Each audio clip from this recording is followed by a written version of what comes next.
ఆయన అనుగ్రహంతో మనం ఇక ఐశ్వర్యాలతో ఉండాలని కోరదాం.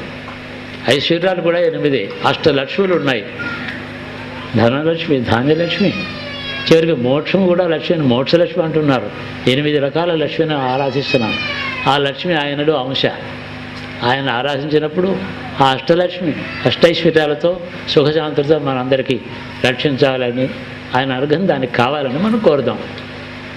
భగవంతుని యందు భక్తి విశ్వాసం ఉంటే అర్హతతో లేక నిమిత్తం లేకుండా నేను ఏ పూజ చేశాను అని చెప్పి ప్రశ్న లేకుండానే ఏదైనా అడిగేటటువంటి అధికారం మనుషుడికి ఉంది.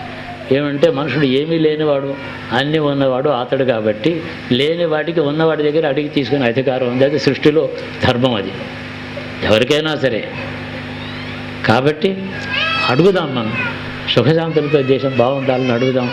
భారతదేశంలో ఉన్నటువంటి సనాతన ధర్మం ఎన్ని చోట్ల మనం ఉల్లంఘించినప్పటికీ కూడా ధర్మం ఇంకా వ్యాప్తిలో ఉంది. దానికి ఏమో గ్లాని కలగలేదు. దానికి గ్లాని కలిగి ఉండేటట్టయితే ఎంతమంది చిత్తశుద్ధితో ఈనాడు కృష్ణాష్టమి నాడు దర్శనానికి వస్తారా? కాబట్టి మన అందరిలో ఉండేటటువంటి ధర్మదీక్ష మనకి రక్ష. అది శ్రీరామ రక్ష. ధర్మం జయించగలిగింది అదొకటే. పరాక్రమం కాదు, ఆయుధం కాదు, బలం కాదు, ధైర్య సాహసాలు కావు. అవన్నీ కూడా క్షణికం, నశ్వరములు, పోతాయి కొంతకాలం తర్వాత. శాశ్వతంగా రక్షించేది ధర్మం ఒక్కటే. ఆ ధర్మంలో గడియ గడియకు, రోజు రోజుకు, ప్రతి సందర్భంలోనూ ఒక్కొక్క వ్యక్తికి ధర్మం యొక్క స్వరూపం మారుతూ ఉంటుంది. ఆనాడు ఆ సమయంలో తనకుండిన స్థితిలో తనకి ఏది ధర్మమో ఆచరించడం పేరు ధర్మ వివేకం. ధర్మ వివేకం ఎలా తెలుస్తుంది? పెద్దలను అడిగి తెలుసుకోవాలి. పెద్దలు ఎవరు నమ్మకంగా చెప్పలేరు అని అనిపిస్తే అంతర్యామిని ప్రార్థించవచ్చు. నాకు ఇప్పుడు ఏమి ధర్మమో నాకు చెప్పు, నాకు తోపించు, నేను నిద్రపోతాను, తెల్లవారేటప్పటికి నా మనసులో ఏది ధర్మమో నువ్వు చెప్పు.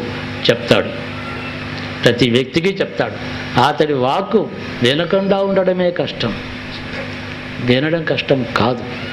వద్దన్నా వినపడే వాక్కు భగవంతుడిదే, అంతర్యామిదే, హృదయంలోంచి ఎప్పుడూ వినిపిస్తుంది. అది తెలుసుకున్నవాడు తెలివైనవాడు, ఆ విశ్వాసం కలిగినవాడు ధన్యుడు.